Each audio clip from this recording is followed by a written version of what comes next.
Hello అండి, welcome to Maitri's world. ఎలా ఉన్నారు మీరు? అందరూ బాగుండాలని కోరుకుంటూ వీడియోలోకి వెళ్దాము. నేను చూపిస్తున్న కాయలు మీకు తెలుసా? వీటిని మేము ఇరికాయలు అంటామండి. ఈ కాయలు మనకు ఓన్లీ సమ్మర్లో మాత్రమే దొరుకుతాయండి. అందుకోసం అని చెప్పేసి ఈ సీజన్లో వచ్చినప్పుడు తప్పకుండా తింటామండి మేము. వీటిని ఎక్కువగా పులుసులాగానే చేసుకుంటాము, చాలా టేస్టీగా ఉంటాయి. అందుకోసం అని చెప్పేసి ముందుగా వీటిని అన్నిటి కూడా తొడిమలు తీసేసుకొని జాగ్రత్తగా అన్నింటిని కూడా తొడిమలు తీసేసుకొని మనం నీళ్లు పోసుకొని బాగా కడుక్కోవాలి. కొంచెం జిగురుగా ఉంటాయి కాబట్టి ముందుగా వీటిని బాగా శుభ్రం చేసుకోవాలి. శుభ్రంగా కడిగిన తర్వాత మళ్ళీ మనం ఒక వేరే గిన్నెలోకి తీసుకొని మంచి వాటర్ వేసుకొని బాగా ఉడికించుకోవాలండి. స్టవ్ పైన పెట్టుకొని మనము ఒక 10 to 15 minutes వరకు ఉడికించుకోవాలి. మనం ఇవి ఉడికే లోపల చింతపండు కూడా నానబెట్టుకుందామండి. ఆ లోపల చింతపండు కూడా మెత్తగా నానిపోతుంది. నానిన తర్వాత మనం రసం తీసుకోవచ్చు. ఇలా చూడండి, చూస్తున్నాక ఇలా ఉడికిపోయాయి. కలర్ కూడా మారుతుంది, కొంచెం సాఫ్ట్గా అయితే అయిన తర్వాత మనము వీటిని తీసేసి నీళ్ళు కూడా తీసేసుకొని అవే నీళ్ళు తీసేసి చల్ల నీళ్ళు వేసుకొని మనం వీటిని కొంచెం ఇట్లా మూతి దగ్గర ఓపెన్ చేయగానే వాటి లోపల గింజ బయటకు వస్తుందండి. ఇలా గింజలు మొత్తం తీసేసి మనం పైనది మాత్రమే తీసుకోవాలి. గింజలు ఉండి మనం కూర చేసుకోరాదు. గింజలు తీసేస్తేనే మనం కూర వండుకోవచ్చండి.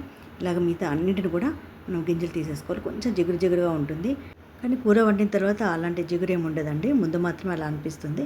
ఇలా మొత్తం గింజలన్నీ తీసేసుకొని పక్కన పెట్టుకోవాలి. తర్వాత చింతపండును కూడా బాగా పిసుకొని మనం రసం మనకు కావాల్సినంత రసం తీసుకొని పక్కన పెట్టుకోవాలి. మరీ చిక్కగా మరీ పలుచగా కాకుండా మీడియంగా తీసుకొని పక్కన పెట్టుకోవాలి. తర్వాత ముందు ప్రిపరేషన్ చేసుకుందామండి.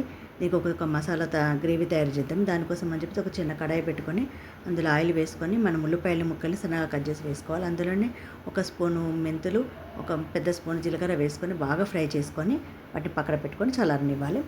మళ్ళీ ఒక పెద్ద కడాయి తీసుకున్నాను, మందంగా వెడల్పు ఉన్నటువంటి కడాయి తీసుకున్నాను. ఆయిల్ వేసుకొని ఆయిల్ బాగా వేడెక్కిన తర్వాత ఆవాలు, జీలకర్ర, పచ్చిమిర్చి కూడా వేసుకొని కొంచెం పచ్చిమిర్చి ఎక్కువగానే వేసుకున్నాను. అలాగే ఉల్లిపాయలు, అల్లం వెల్లిపాయ పేస్ట్ కూడా వేసుకొని బాగా కలుపుకొని బాగా ఫ్రై కానివ్వాలి. బాగా ఫ్రై అయిన తర్వాత మనకు సరిపడేంత పసుపు కూడా వేసుకొని మరి ఒకసారి బాగా కలుపుకోవాలి.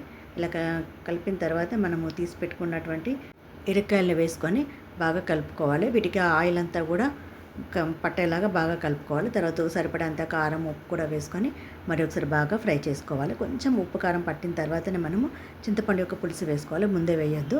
కొద్దిగా పట్టిన తర్వాత ఇప్పుడు ఉప్పు పులుసు వేసుకొని మనం బాగా మరిగించుకోవాలి. మనకు సరిపడే అంత చూసుకొని ఒకసారి మరీ చిక్కగా మరీ పలసగా కాకుండా మనం తినగలిగేంతగా కొంచెం చూసుకొని వేసుకొని బాగా మూత పెట్టి మరిగించుకోవాలి. ఇలా మరుగుతున్నప్పుడు చూడండి, చూస్తుంటే ఎలా మరుగుతుంది, బాగా మరగనివ్వాలి.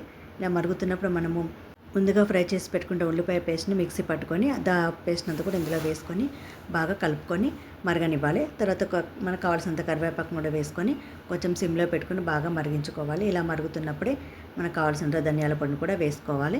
వేసుకొని మరి ఒకసారి బాగా కలుపుకొని అవసరమైతే ఉప్పు కూడా టేస్ట్ చూసుకొని ఇక్కడ వేసుకోవచ్చు. ఉప్పు కానీ కారం కానీ సరి చూసుకోవచ్చు. తర్వాత మళ్ళీ ఒకసారి మూత పెట్టుకొని బాగా మరగనిచ్చి మనకు ఆయిల్ పైకి తేలేంత వరకు బాగా మరగనివ్వాలి. తర్వాత చివరిగా కొత్తిమీర ఆకు వేసుకుంటే మనకు ఇరకాయ పులుసు రెడీ.